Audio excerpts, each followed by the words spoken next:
What's up, y'all? I forgot to do a video again. I was picking some, well, we got a squash growing over there, the big squash. And over the weekend, it was funny, I was saying, I'm like, I think next year, we'll just, I'll just grow like buckwheat. You want to see why? Look at this. All this buckwheat. All right. 3 rows of buckwheat. That's awesome. That's a good cover crop for pollinators. It's a very good attractant because you get these little flowers. So that and clovers, that's what I use for mainly, cover crops. This is the summer one. The clovers I do the fall and the spring. The clovers will actually overwinter, same as winter rye. It'll overwinter, yeah, it won't winter kill. Austrian peas will winter kill and all this other stuff. Like this is Daikon Radish, and there's just a whole mixture in here. But most of those will winter kill. So I don't see any clovers or hairy vetch or rye establishing yet. All of this stuff is just buckwheat. It looks like turnip and Daikon radish at the moment. So it's just, those will winter kill. I probably need to crimp these now, the buckwheat, so it doesn't go to seed. Or I can just let it go to seed. The only thing is if you let it go to seed, it's going to pull most of your nitrogen out, because to produce that seed, you need nitrogen and all the other minerals. So it'll pull most of your minerals out of your soil to produce that seed if you let it go to seed. So that is the only thing with that. But other than that, we got some kale growing. Yeah, don't mind the mess. I just kind of ignored it for a while, and some of our carrots came up over there. Our salad blend is growing over here, so it's a mess right now. So don't mind this. I cleared the walk path yesterday, so we got rain last night, so now we got to go in here and clear all this grass out. So yeah, we got a salad blend here. Some of it came out. This was just kind of like a last minute decision I did, so I'm not really worried about it actually establishing something. I mainly just wanted to put the cover crops in. I figured out what was going on with my tiller this entire time, and it was my fault because it was that that oil low sensor thing. A lot of small engines come with that feature now. So I had unplugged it and I was trying to start it. So I was like, I wonder if I plug it back in. I started up, and it was running, and oh, okay. So I have to unplug it after it starts running. So that's what had happened. So once that happened, I went through here.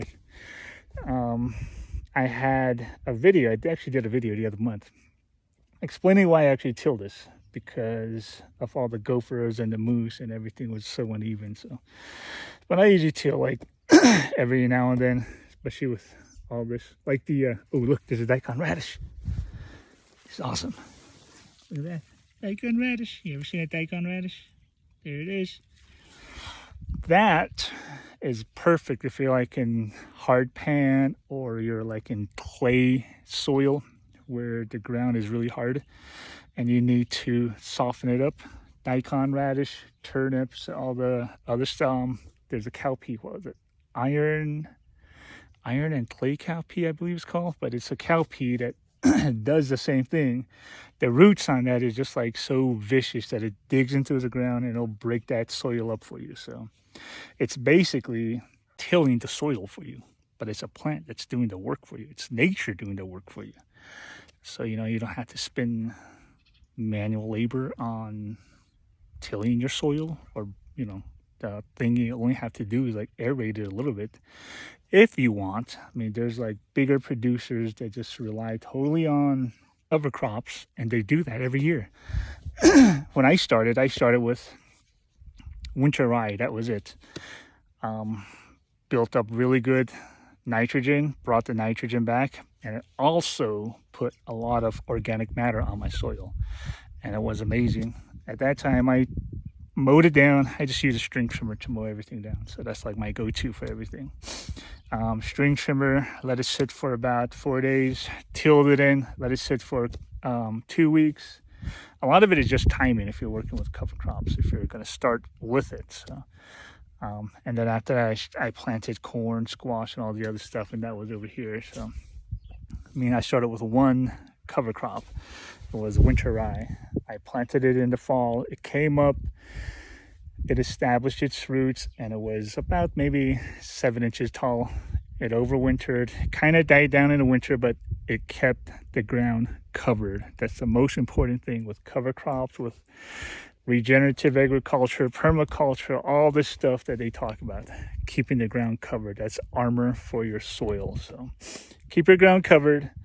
And number 2, keeping living root in the soil. That attracts your earthworms, that attracts the beneficial insects, the bugs in the soil, the microbiomes in the soil, all the mycorrhizae, all that stuff, the little nodules. Like I pulled out one time, I was fortunate enough to pull out a clover, a little small one. Man, it had at least a good 2-foot taproot on that thing, and I was just like, whoa, that's amazing. That's how far deep it goes, and that's how deep it goes to pull those nutrients out from within the soil. So this is amazing.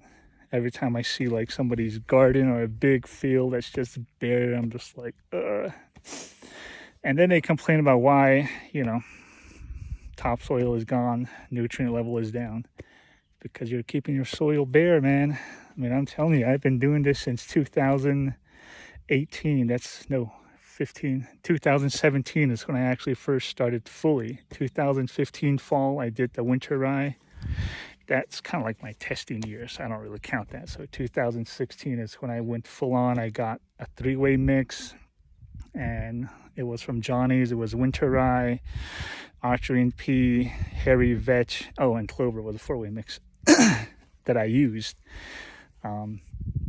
Winter rye, wintered over. Clover, wintered over. Archery and pea, winter killed. Hairy vetch, wintered over. So, I mean, it reestablished itself in the springtime. So you can just plant in the fall, let it grow enough to where it's enough to cover your soil, keep roots in the ground. It'll winter over, come springtime, boom, it will come back up. I mean, this is if you're just doing like a summer crop, like native, what do you say, traditional Navajo crops. That's what I started with the first 2-3 years that I did it. 3 years actually. Squash, corn, traditional stuff that grow in the summertime. I think we're just more like gatherers for fall and spring, like forage, right? Like foragers, gatherers, something like that. So, because you don't ever hear of like growing stuff in spring and fall or overwintering. Interesting. Good topic to, I guess, discuss with someone knowledgeable in Navajo traditional food stuff and all that. But anyway, getting off topic. But yeah, that's what had happened. So that's like the biggest things. And number 3 is like just to kind of, it builds a really good retention and it builds health naturally. So I was going in sections, and here we had our scallions, but I didn't really establish it. Just kind of, it was coming up, but I don't know if you can see it, but we got more carrots over here. So carrots will do well. They'll just stay in the ground. They'll be pretty good. Got more carrots. We got like 2 varieties of carrots, and this was spinach, a different type of spinach, but we got one coming up. Look at this. And we got tumbleweeds. You can make this into a broth. I always say that just so I was like, if it was useful, it wouldn't be that adamant at growing. But the Russian thistles, these bullheads, I think that's what you call them, was a Russian thistle. Oh man, I always tell them like, don't hoe my beautiful flowers, like the little yellow flower. Pretty funny. But anyway, I was like, I gotta find a use for those, so that way, they don't grow so easily like that. All right, here we go with the radish, my favorite radish, and this is my favorite. Oh look, we got one over here. What is that? arugula. I think it's arugula going to seed. Oh, nice. So we got our radish. This is my favorite radish. We got a giant one here. Now we'll pull this one out. This is called Pink Beauty. This is my favorite one. I love this one. It's like not tart. You got to pick it in the morning or when it's like a cool day like this. I guess it'll work. We'll find out. Pick it in the morning.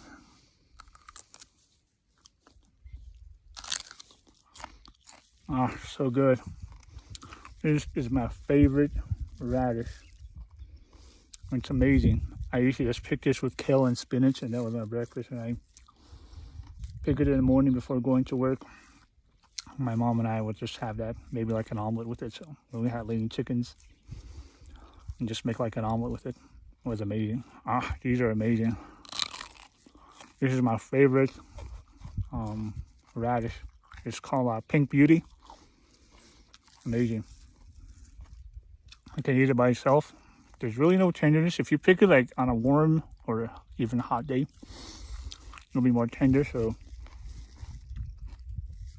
if you're growing it in the middle of summer, you keep it shaded so it doesn't bolt. But later in the springtime, it's amazing. Fall, oh, so good. Yeah, amazing. And you eat it raw, so good. Straight out the ground, the best. We got arugula going over here, and the groundhog came back, or weasel, gopher, whatever. A couple cucumbers. And got a bunch of buckwheat. I was just like saying, we'll just grow buckwheat next year and make like a buckwheat flour. That'd be pretty awesome. I'm gonna grab me another radish here. This is gonna be my lunch. I'm gonna head into town and run some errands and get some hay. And we're gonna get some couple new members of Life and Go Guardians this weekend. I still haven't introduced you to the other two yet. I've been meaning to do that. I've just been project after project lately, but we'll get to it. All right, y'all. Have a let's see, which one can I get? On the big one? Yeah. Check that out. Okay, you just, well, if I have two hands, I can just break that off, put the top back in there. Yeah, okay. All right, just take that. All right, y'all.